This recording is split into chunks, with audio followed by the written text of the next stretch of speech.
Hey folks, another episode of Tajad. It's your boy Dave here, finding strange secrets to drop.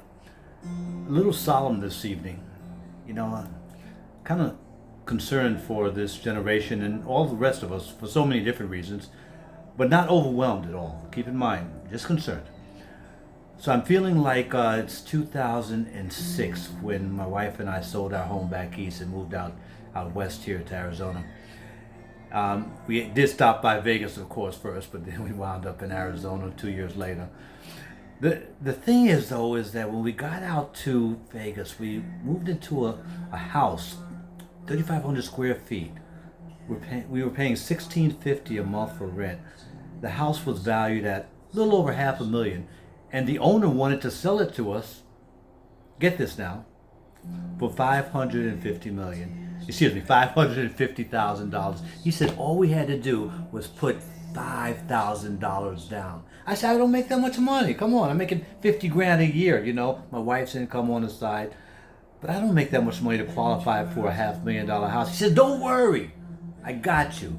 Just give you 5 grand and I'll get you in.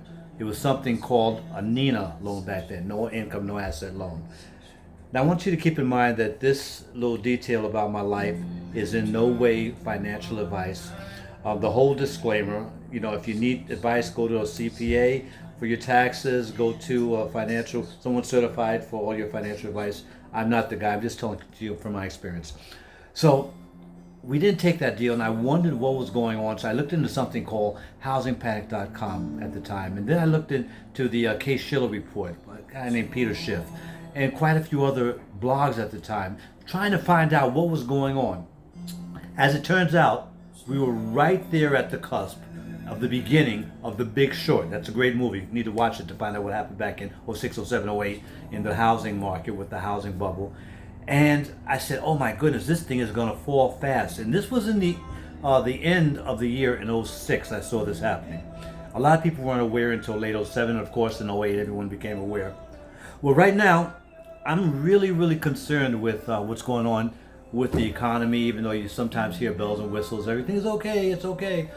And you hear other people talk about, oh, there's there's boogers, ghosts in the closet coming out.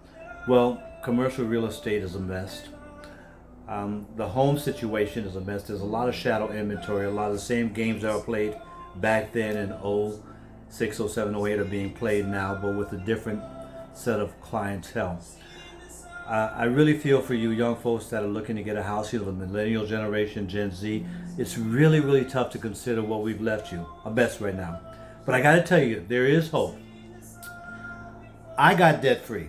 We got debt free. The key is get yourself debt free as you can, live within your means, under your means in fact, so that you can actually start to put away some money. I'm not going to tell you where to invest, what to do. Hello, crypto. But I'm not saying anything like that. Of course, your decisions are your own. You make your own decisions. This is a really volatile situation we have going right here in this country and in the world. But one thing is for sure, it can't sustain this bubble the way it is right now. It just cannot do it. So please protect yourselves. Be wary of the market. Stay in good spirits. Remember, we come into this world with nothing in terms of physicality. We leave with nothing. It's just stuff. If you have any questions about the stuff that you're holding on to, go check out a skit by George Carlin, the late great George Carlin, one of my favorite comedians. I saw him, 2 weeks before he died. My wife gave me some tickets. We saw him in Vegas. He talks about how we accumulate so much stuff we don't need. Our junk and our stuff is someone else's treasure, their prizes. Well, just let go. Just let go.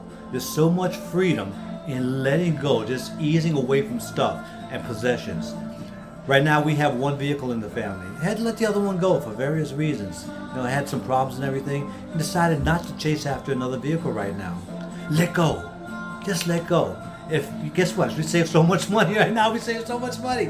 Take an Uber, take a cab, use the other vehicle more often. There's so many ways to save if you're just willing to let go. So that's my message today to anyone that's with me, that's listening. So I have a few friends that are following, that are staying in touch, a couple of relatives. Hey, listen, comment for me. Give a shout. Let me know what's going on in your life. Tell me if things are difficult, if things have really worked out well. Tell me if things you're looking for some guidance, so maybe we can talk it out and we can point each other in the right direction. Maybe I have some resources that can help you. I'd love to be able to do that. This channel is just about me getting stuff out. It's not monetized. I'm not looking to become monetized. What I'm looking for is people to help find solutions to their problems with everyday life and living in this turbulent time. So please give a like, thumbs up, subscribe, get notified when the subscriptions comes, and please make a comment. Love to hear from you, friends and family. Oh, sorry about that. This is another episode of Tajad, Finding Strange Secrets to Drop. Be well. Much success.